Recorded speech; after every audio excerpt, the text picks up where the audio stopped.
Tapos ng World Cup fever at oras naman para suporta ng ating national team sa biggest tournament sa Southeast Asia. Ang 2026 ASEAN Championship o mas kilala bilang Hyundai Cup. Kaya sa video na ito, silipin natin ng chance ang Pilipinas sa tournament na ito. This July 28 nga, magsisimula ng kampanya ng national team sa 2026 ASEAN Championship. Ito na yung 16th time natin magkukumpit sa torneo na ito out of 17 editions. At so far, ang best finish pa lang ng Pilipinas dito ay ang semifinals. Last time nga din ay masasabi ko na ang closest na national teams na maabot ng finals. Kinabos lang tayo sa extra time sa second leg kontra Thailand. This time may napasama naman tayo sa Group B. Kasama natin sa grupo ang Thailand, Malaysia, Myanmar at Laos. Magkakaroon ng single round robin ng mga teams at ang top 2 nations lang ang mag-a-advance sa semifinals. Unang makakarap ng Pilipinas dito ay ang Myanmar. Nagaganapin sa New Clark City Stadium. Recently nga lang tinalo natin ang Myanmar sa isang friendly match at dinominate talaga ng Pilipinas ang game with a score of 5-1. This time hindi pa rin natin silang pwede malitin at siguradong gusto nito makabawi sa atin.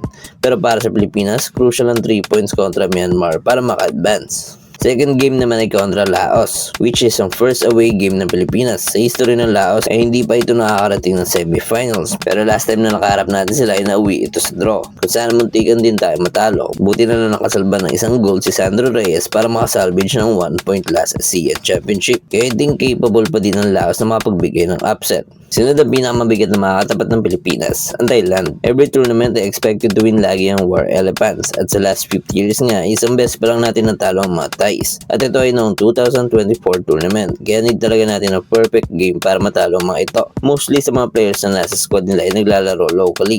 Pero iba pa rin talaga ang quality ng players ng Thailand. Kaya asahan talaga na isa ito sa magpapahirap sa Pilipinas. Pero in the bright side, kakaharapin natin sila sa home ground natin na tiyak na magbibigay boost sa ating national squad. At ang huli na makakarap natin sa group stage ang Malaysia. Isa ang Malaysia na hindi man palagi nagkakampiyon sa tournament pero palagi pa rin threat at nakakapasok sa finals. And last at only championship to Malaysia ay noong 2010. At I think isa ang team na ito na isa rin magpapahirap sa Pilipinas. Huli natin sila nakatapat ay noong 2024 na Redeka tournament kung saan tinalo na tayo sa score na 2-1. At ayun, yung quick look sa mga makakalaban ng Pilipinas this upcoming ASEAN Championship. In my opinion, malaki pa din ang chance ng national team na makaabot ng semifinals. Magiging crucial na laban natin dito ay kontra Malaysia. Tapos must win talaga yung Laos at Myanmar. Sa Thailand naman, syempre hoping pa din na matalo natin sila. Pero a draw is a good result na din. Basta masweep natin yung ibang games. Para sa national team naman natin, kahit kinapos tayo makapasok sa Asian Cup, maganda ang nagiging run nila mula 2025 dahil undefeated pa din ang Pilipinas in all competitions. Sana lang di magpatuloy pa ito at magbunga sa ASEAN Championship. And downside lang na nakikita ko ay lately lang naglabas ng squad ng national team at according sa former national team player Patrick Reichelt ay may mga clubs na ayaw i-release ang mga players dahil ongoing din ang pre-season ng mga clubs lalo na sa Europe.